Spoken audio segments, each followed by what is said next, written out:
friend, and welcome to The World Transformed. My name is Phil BOWERMASTER, and with me in the virtual studio is my co-host, Stephen Gordon. Hello, Stephen. Hey, Phil. How are you? Well, I am super fantastic. How are you, my friend? Man, I'm great. We have got an interesting show this time out. We're going to talk about magical technology, and I know that as soon as I put those two words together, it's going to flip a switch, and you're going to reference the Arthur C. Clarke thing. Am I right? Yeah. Any sufficiently advanced technology is, indistinguishable from magic, right? Indistinguishable from magic. So we've got some technology here that is still, I think, distinguishable from magic, but you can phrase them in such a way that it sounds pretty darn magical. And it's, once again, the blurring of that line between technology that does neat things and technology that does stuff that you just go, whoa, wait a minute. Is that real? Is that possible? And I think the best way to explain what we're talking about is just let's talk about a few of these. The first one we've got, here's the headline: NASA's idea for making food from thin air just became reality. It could feed billions. So this is really interesting. And, we have kind of talked around ideas like this in the past because we've talked about sequestering carbon dioxide from the air and turning it into fuel, right, for powering automobiles or even aircraft potentially.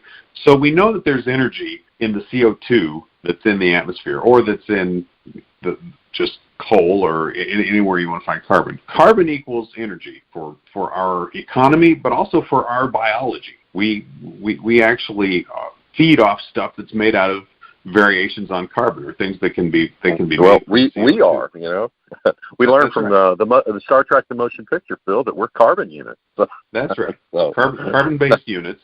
And so there it is. We've got all this carbon floating around the atmosphere, and you can pull carbon out of the atmosphere and do interesting things with it. And one of them, it turns out, is you can make a protein powder out of it. They're calling it Solein, I believe is how that's pronounced. Not quite Soylent, which is good. And I believe if you go back, the original premise of Soylent Green, the movie that we've referenced any number of times, and of course, which was the inspiration for the product Soylent, which is this food replacement. I believe the premise of Soylent Green was that they were doing something along those lines. At least that was what they were saying they were doing. As you know, not to spoil that movie, they were doing something else. But actually, we've spoiled it on this show before. But anyway, Solein is made out of CO2, water, and electricity. And so you get this kind of high-protein flour that tastes like wheat flour, which is already very interesting to me because I'm looking at this and going, well, they're saying it's mostly a protein, but it kind of tastes like wheat flour. So those of us who have experimented with keto, those of us who try to cut our carbs, right off the bat, if you can make a protein a protein flour that tastes like wheat flour, that's already a tremendous advantage, I think, for people in this day and age. But just the idea of pulling food from the atmosphere, doesn't that have a bit of a feeling about it, if not magic, then kind of the replicator from Star Trek, right? Don't you kind of feel like we're heading in that direction when we see a story like this? Well, it's pretty amazing, Phil, that you can think about it. Everything that we eat, pretty much, it was once alive, right? I mean, you have whether it be plant or animal-based food, that's directly from something that was living. Well, this is.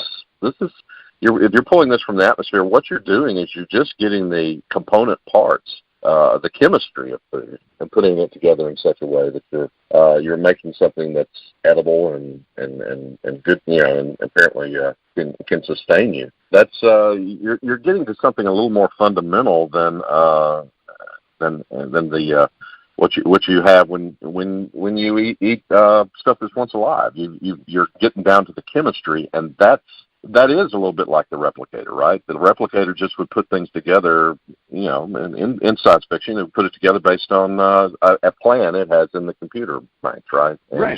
That's right. At the chemical level. So it's kind of what we're doing here, I guess.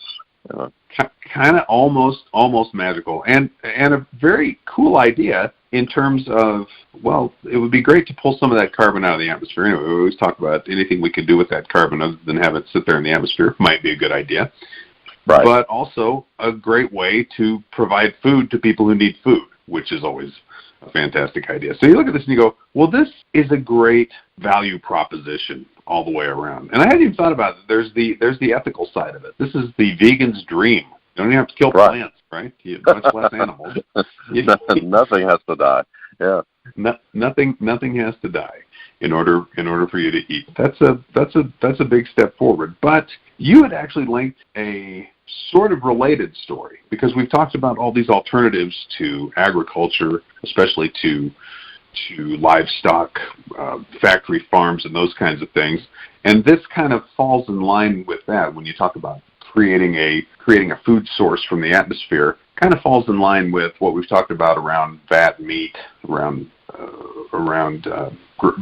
growing food in plant, or not plants. What would you call it? In vitro, right? Right. Growing meat in a laboratory rather than actually on an animal. And so there's a lot of these interesting alternatives being thrown around. And you had a really interesting one here. Tell us about it. Edible insects. Can it be sushified is the story, and there's a link in the show notes there.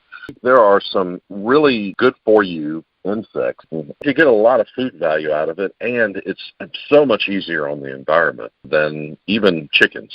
Chickens are held up as something that's much better for the environment than cattle, and they are. Right. But even better than that, it seems like the smaller the animal you get your food from, the better it is for the environment. And mealworms, for example, are very much that way. It's a high quality protein, very little impact to the environment, and so that'd be great. But here's the thing: you're eating worms, and people are kind of grossed out by things like that. And the idea of this article is, can we sushify insects? Because there was a time when eating raw fish, as you would in sushi, was unthinkable in the Western world, and we, over time, got over that. Most of us did. There's still a few that will not eat sushi, but considered a delicacy for many, many people. Right. Yeah. I mean, some people just won't eat fish, right? Right. So much less sushi. So yeah, exactly, raw. But over time, there's a substantial portion of the population has decided that's not gross. It's actually it's wonderful. It tastes great, and I'm eating it. And I can tell you a little closer to home, Phil. There's the case of the crawfish here in Louisiana. That was, very much of a Cajun thing. That's what the folks down there, south of Baton Rouge and everything, that's what they ate. Us up here in North Louisiana, are you kidding? That's gross. It's a and then we actually tried it, and oh my gosh, this is like the best thing ever. When they're in season, you can hardly go to a party anywhere in Louisiana and parts of Texas now, and Mississippi, and and other places across the South where these things are not being served. I mean, they're that good. And I don't know, Phil. You're a Colorado guy. Do y'all eat crawfish in Colorado? We do indeed. We have there are restaurants that serve it. Put it that way. I mean, there are Cajun style restaurants that serve crawfish, and people definitely do eat it. It's not something I think that people typically will pick up at the store and bring it home and eat. Probably because we wouldn't get it as fresh as you do down there. But I can echo that, and it's just been over the last few decades. It's just been over the last 30 years or so that's become something that people eat widely outside of New Orleans. Yeah, as a kid in Kentucky, we would have thought the idea of eating crawfish was like, well, we'd have called them crawdads for one thing, but it's like, no, you take that, you put it on your hook, you catch a catfish, right, and then you eat then you eat that. Yes. Excuse me, you brought me the food that my foodies. Yeah. Yeah, that's right. But now here we're literally talking about eating worms, right? Which is another more bait, right? It's like yeah. But to me, the difference is the difference here. The only reason the sushi thing, contrasting this from sushi, put it that way. The reason this doesn't work as a sushi comparison is sushi is all about you're just eating fish in its purest, most natural form, right? We're just taking slices of the fish. I mean, sashimi particularly, slices of the fish and putting it on a plate, and you're just eating that fish meat. great. If I eat an insect, I want it to be as far from the pure insect eating experience as possible. You know what I mean? I want it to be nothing like eating an insect. I want them to have turned that into something, a taco or something that. I mean, if you follow this link and look at this picture, it's just all these pictures of bugs on plates, and it's just like nobody's doing that. I will not eat bugs if it looks like there's bugs in my plate. I have a natural, long-standing revulsion to, if there's a bug in my salad, to send my salad back, right? So I feel like there's a real leap that has to take place there around packaging this stuff to make it work. But I think it can be done. I think. Well, I think take it and turn it into a protein powder to be sold right along the side of this other protein powder, right? This is from the air, and this is from mealworms over here. But it's all good for you, and right. I think that could be done. I was thinking about the first thing that we were talking about, Phil, the NASA thing, food from the air. There's substantial CO2 in places like Mars, right? And maybe that's part of what they're thinking there. If we can get food from Mars without setting up greenhouses. I mean, even before we have greenhouses, we can produce this. That would enable us to better feed ourselves there on Mars, to be a kind of a fallback thing. That's an interesting idea. I wonder if that's why NASA's looking into that, because this does seem kind of far afield for NASA, doesn't it? I mean, it's a great idea. Let's solve climate change. Let's solve over pumping of carbon into the atmosphere. Let's solve world hunger. Well, world hunger is everybody's problem, always to solve all the time. But it doesn't seem like a NASA-style project. However, when you think about the fact that there's CO2 in the Martian atmosphere, maybe that's what's going on there. Maybe so. Pretty interesting stuff. Yeah. All right. Let's move on to our next magical technology: a new law to describe quantum computing's rise. Okay, so and follow the link here, but let me just read a little bit. This is really interesting. Nevin's law states that quantum computers are improving at a doubly exponential rate. If it holds, quantum supremacy is around the corner. Say it's a new kind of rule to describe how quickly quantum computers are gaining on classical computers. It started as an in-house observation at the Google Quantum Spring Symposium a while back, and I think that's interesting because the obvious parallel here is to Moore's law. And Gordon Moore was working at Intel when he made his observation that computer chips were basically doubling in power every 18 months. Well, here we've got... If you're feeling bad that you haven't heard of Nevin's Law before, this Google Quantum Spring Symposium was this spring, May of 2019. This is a new observation. Yeah, new stuff. And this goes very interestingly with stories we've done in the past couple of years about how Moore's Law is running out. We keep hearing that Moore's Law is over, it's done, we're not going to see that kind of doubling anymore. And so now we've got, but quantum's coming on, and they double. So instead of increasing by powers of 2, it says quantities grow by powers of 2. So you got 2 to 221 to, 2 to 221, what is that, trillion, 222 billion? No, 222 billion, 222 million, 223,000, 224. Doubly exponential growth featured in the recent Quanta story. Computer scientists expand the frontiers of verifiable knowledge, where it described the extreme rate at which certain computational problems increase in complexity. Doubly exponential growth is so singular that it's hard to find examples of it in the real world. The rate of progress in quantum computing may be that fast. So if we double the doubling speed, what's interesting about that is you keep hearing, well, we'll have quantum computers here one of these days, but it's still a long way off. There's still all these technological problems to solve. There's still problems around actually getting quantum computers to address the kinds of computing challenges that our everyday computers need to address. But if you're improving performance at this rate, it won't be that long at all. And that's where the idea of quantum supremacy comes from. And this is another one kind of appearing out of nowhere. I think in a few years we're going to have quantum computers, and it's going to be as though they appeared out of nowhere, right? And here's the thing: we probably will not be carrying a quantum computer in our pocket like a cell phone. It'll be a quantum computer, because these things they have to be in a place that is not subject to being jostled and everything else. What we're going to be doing is linking to these things with our classical computers. including That's right. cell phones and devices and things like that. When we have a quantum problem, we'll be connected to one of these machines, and it'll be solved like that. So we'll have benefit of it as if it were in our pocket. But the quantum business will be someplace else, in some lab somewhere. But I think that's true. Failing some breakthrough, failing some cold fusion of quantum computing that could come along at some point, and I'm sure there are people working on it. But otherwise, I think you're right that the quantum computers will be sitting someplace. It'll be a very 1960s model of computing, right?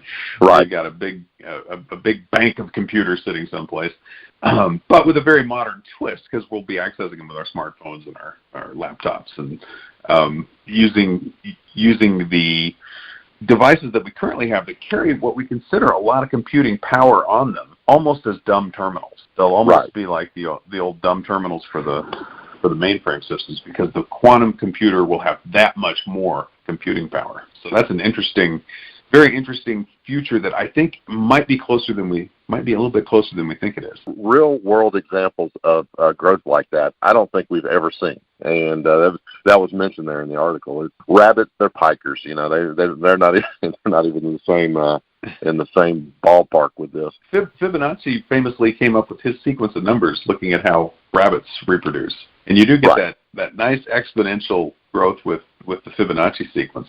But this is just ridiculous. This is growth beyond our ability almost even to imagine it. So if that's happening with our technology, it's probably not just the advent of quantum computers that will be coming before we know it, but it's all the strange applications that we're not even thinking about right now that will become commonplace. This is almost a singularity in the offing kind of a story here, right? We can't know what's on the other side of this, and that's right. And that's what we say when we say singularity. Singularity, of course, originally black holes and things like that, right? You don't, that's right. Beyond an event horizon, you don't know what's going on with the black hole. But this is sort of a singularity in history. We don't once this gets cranked up good, it's going to be a much different world than what we have currently. Hopefully for the better. Well, I think it will be, but time will tell. The thing is, less time than we think. We're gonna get there sooner than we think, potentially, and stuff like this will be driving us. But even if that doesn't happen as soon as we think, we might live longer than we think we're going to. And why is that, Stephen? Tell us about this last story. Next story. Cell reprogramming leads to reversal in cell aging. When we are adults, Phil, we have differentiated cells. The cells of our body all have their jobs to do, and fortunately, they almost always do those. When they don't, it's called cancer, and that's a bad thing. So these cells of our body have to do what they're supposed to do. And so, what do you do if can you turn back the time clock on some cells? Yes, you can. But the problem has been that turn the clock back, and then they'd be polypurant. I'm mispronouncing that, I'm sure, but thank you. Yeah, they could become anything, and that's a problem. You don't need an organ of your body growing in a place it doesn't need to be, or something like that. So, but this is a new thing, Phil, that would allow them to reverse cell aging, and yet the cell still has the job that it's meant to do. And so that aging heart cell, it now is a young heart cell, and it's still doing its beating. So that's a good thing. Restored youthful performance is what the goal is here, and that's a good thing, isn't it? Well, that's a fantastic thing. I love the idea of restoring youthful performance, as they say here. I think when you put those words together in that order, that is beautiful. That's a fantastic thing to go for. I would just add that you can market with that. Pretty much there's a lot of products that can be marketed with those three words. Yeah. Well, there are a lot of products, right, that are marketed with those three words.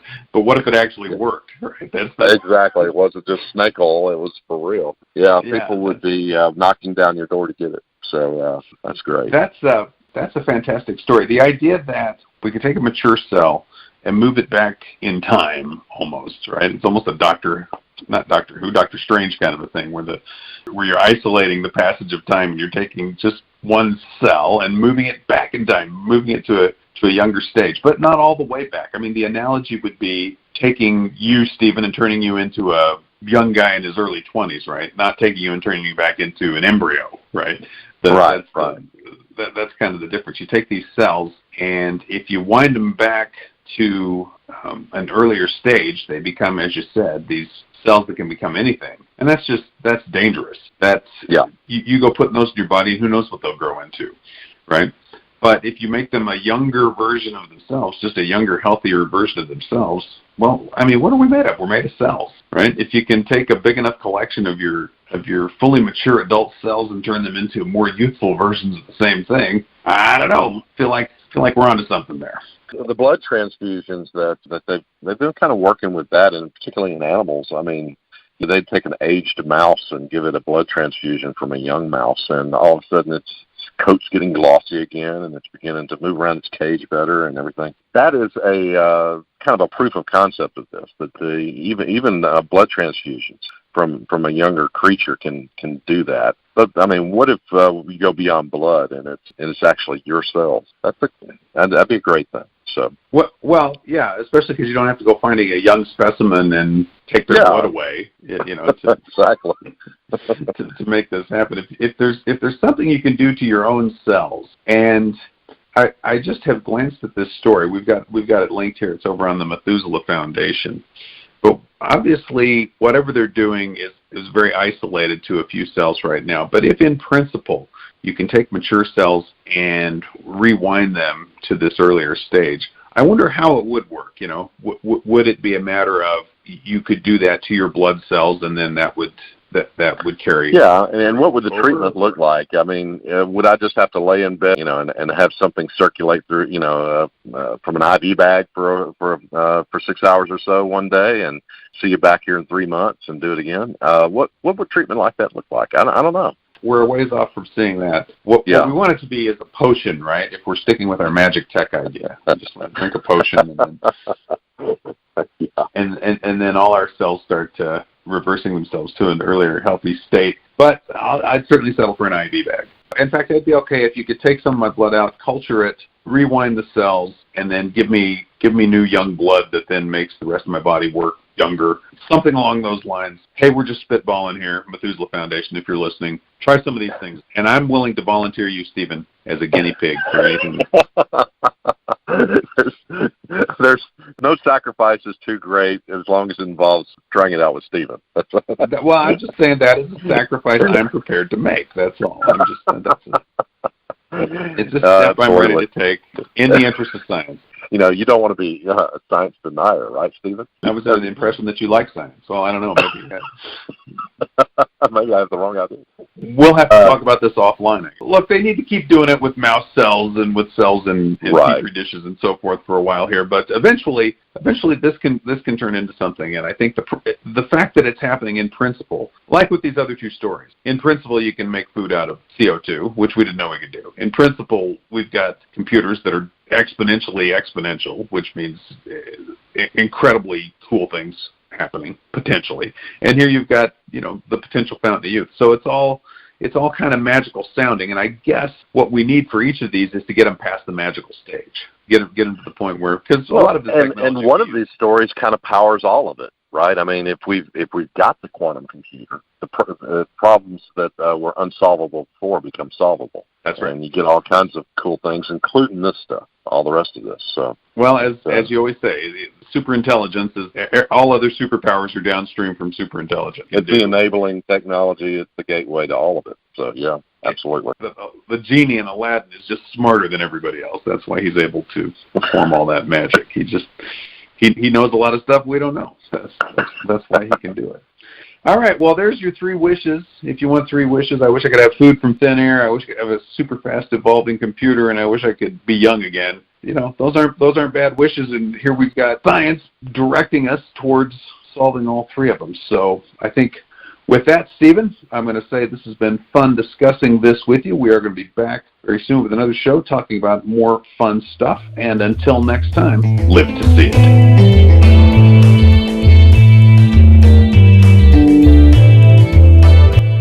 Hey everybody, thanks for watching. Please click the subscribe button below and you'll get an update every time we have a new video out.